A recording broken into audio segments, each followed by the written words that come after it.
Salut les petits kiwis! Alors je vais vous faire un petit tuto simple et rapide concernant l'éclairage pour vos vidéos, qui est la deuxième étape la plus importante après le son bien sûr.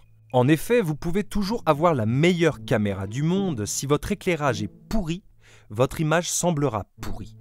A contrario, avec une caméra disons passable, mais un excellent éclairage, l'image semblera plus correcte. En gros, l'éclairage embellira votre image, la rendra plus nette. Alors quand je parle d'éclairage pourri, c'est la bonne vieille ampoule à la lumière jaunâtre, vous savez, celle que l'on a dans notre séjour la plupart du temps. Voilà, donc là vous avez avec éclairage maison, donc le spot, la bonne vieille ampoule jaune, sans éclairage. Donc ça donne ça, en gros. Ici, pour optimiser l'image, nous allons utiliser une lumière proche de la lumière du jour, une lumière blanche, qui est et restera la meilleure lumière en soi. Seulement, tout le monde n'a pas forcément de grandes fenêtres et vous dépendez également du mouvement du soleil, ce qui est plutôt emmerdant. De plus, il vous serait impossible de filmer de nuit ou tard le soir. Alors il existe plusieurs types de lumière, comme les ring lights, que les youtubeuses de tuto make-up par exemple utilisent. Ici, je vous donnerai plutôt l'exemple des softboxes, car c'est ce que j'utilise tout simplement.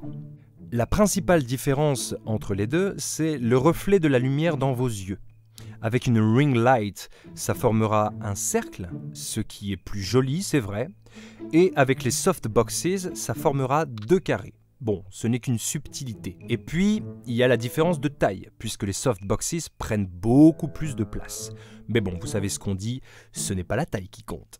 Bref, concrètement, j'utilise 4 softboxes, 2 derrière moi pour éclairer le fond vert, ou mon mur neutre, comme ici, puis une face à moi et une autre sur ma gauche. Pourquoi sur ma gauche ? J'ai simplement pris cette habitude puisque j'ai une grande fenêtre sur ma droite qui laisse entrer un grand puits de lumière naturelle. Après, c'est à vous de faire des tests de placement et vous voyez ce qui vous correspond le mieux. Et là, vous allez voir la différence avec les softbox. Voilà, donc ici, vous avez vraiment les deux softbox qui éclairent le fond. J'en ai une qui est sur ma gauche, qui est à peu près à 1,50 m, 2 m de moi. Et puis j'en ai une qui est face à moi, donc vraiment qui m'éclaire en pleine gueule, qui est à peu près, oui pareil, à peu près 1,50 m de moi, quoi.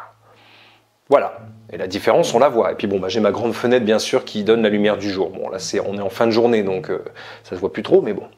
En termes de prix, vous pouvez en trouver sur Amazon par exemple, à l'unité ou par duo, ce qui est plus avantageux, pour une soixantaine d'euros environ. 120 € pour 4, ça va. Mais sincèrement, seulement 2 softbox peuvent largement faire l'affaire. Moi j'en ai acheté 2 de plus, beaucoup plus tard, essentiellement pour éclairer mon fond vert. Et là je vous fais une démonstration avec uniquement les deux lumières. Donc celle face à moi et celle à ma gauche, sans les lumières du fond. Donc c'est un peu différent, mais ça fait l'affaire.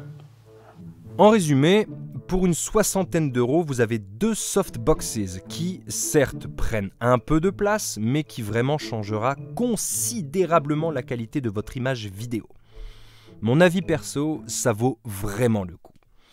Voilà, la bise!